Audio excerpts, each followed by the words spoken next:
Praise the lord. ಕರ್ತನ ನಾಮಕ್ಕೆ ಸ್ತೋತ್ರ ಉಂಟಾಗಲ್ಪಡಲಿ. ಪ್ರೀತಿಯುಳ್ಳ ದೇವಜನರೇ, ಯೇಸು ಕ್ರಿಸ್ತನ ಹೆಸರಿನಲ್ಲಿ ನಾನು ನಿಮ್ಮನ್ನು ವಂದಿಸುತ್ತೇನೆ.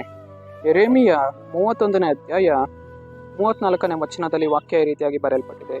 ಚಿಕ್ಕವರು ಮೊದಲುಗೊಂಡು ದೊಡ್ಡವರ ತನಕ ಎಲ್ಲರೂ ನನ್ನ ಜ್ಞಾನವನ್ನು ಪಡೆದಿರುವರು ಎಂದು ವಚನ ಬರೆಯಲ್ಪಟ್ಟಿದೆ.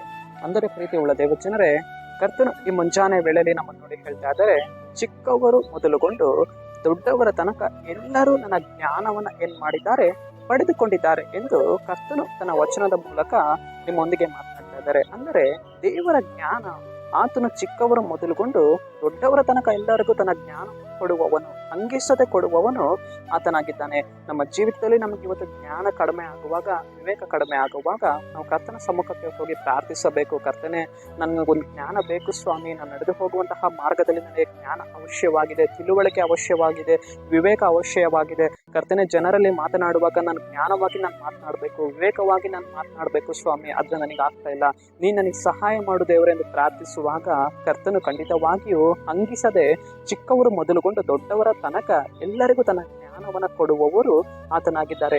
ಆದುದರಿಂದ ನಾವು ಕರ್ತನ ಜ್ಞಾನದಲ್ಲಿ ನಡೆದು ಹೋಗಬೇಕು, ದೇವರ ಜ್ಞಾನದಲ್ಲಿ ನಾವು ನಡೆದು ಹೋಗಬೇಕು, ದೇವರ ತಿಳುವಳಿಕೆಯಲ್ಲಿ, ದೇವರ ವಿವೇಕದಲ್ಲಿ ನಾವು ಏನ್ ಮಾಡಬೇಕು, ಅನುದಿನವೂ ನಾವು ನಡೆದು ಹೋಗಬೇಕು. ಪ್ರೀತಿಗಳ ದೇವಜನರೇ, ಆದುದರಿಂದ ನಮ್ಮ ಜೀವಿತಗಳನ್ನ ಕರ್ತನ ಜ್ಞಾನಕ್ಕೆ ನಾವು ಒಪ್ಪಿಸಿಕೊಡಬೇಕು. ನಮ್ಮ ಜೀವಿತಗಳಲ್ಲಿ ಕರ್ತನ ಜ್ಞಾನ, ಕರ್ತನ ವಿವೇಕ, ಕರ್ತನ ತಿಳುವಳಿಕೆ ತುಂಬಾ ಅವಶ್ಯವಾಗಿದೆ. ತಿಳುವಳಿಕೆ ಇಲ್ಲದೆ ನಾವು ನಡೆದು ಹೋಗುವುದಕ್ಕೆ ಆಗುವುದಿಲ್ಲ, ವಿವೇಕವಿಲ್ಲದೆ, ಜ್ಞಾನವಿಲ್ಲದೆ ನಾವು ಮಾತನಾಡ್ಲಿಕ್ಕೆ ಆಗುವುದಿಲ್ಲ.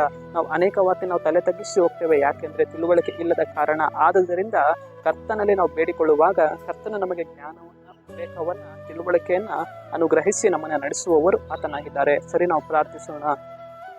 ಅಪ್ಪ ಕರ್ತನೆ, ನಿಂಗೆ ಸ್ತೋತ್ರ. ಈ ಮುಂಜಾನೆ ವೇಳೆಯಲ್ಲಿ ಕರ್ತನೆ, ಈ ವಾಕ್ಯ ಭಾಗ ಸಂದೇಶವನ್ನ ನೋಡ್ತಾ ಇರುವಂತಹ ಜನಗಳನ್ನು ಸಂಧಿಸು. ನಿನ್ನ ಜನರ ಜೀವಿತದಲ್ಲಿ ಕರ್ತನೆ ಅಪ್ಪ, ನೀನು ಅವರಿಗೆ ಜ್ಞಾನವನ್ನ, ವಿವೇಕವನ್ನ, ತಿಳುವಳಿಕೆಯನ್ನು ಅನುಗ್ರಹಿಸಿ ಅಪ್ಪ ನೀನು ನಡೆಸು. ಚಿಕ್ಕವರು ಮೊದಲುಗೊಂಡು ದೊಡ್ಡವರ ತನಕ ನಾನು ಎಲ್ಲರಿಗೂ ನನಗೆ ಜ್ಞಾನ ಕೊಡ್ತೀನಿ ಅಂತ ಹೇಳಿದೆಯಲ್ಲ, ಅದೇ ರೀತಿಯಾಗಿ ನಿನ್ನ ಜ್ಞಾನವನ್ನು ಜನರ ಜೀವಿತದಲ್ಲಿ ಉಂಟು ಮಾಡುವುದೇವ ನಜರೇತಿ ಯೇಸುವಿನ ನಾಮದಲ್ಲಿ ತಂದೆಯೇ, ಆಮೆನ್.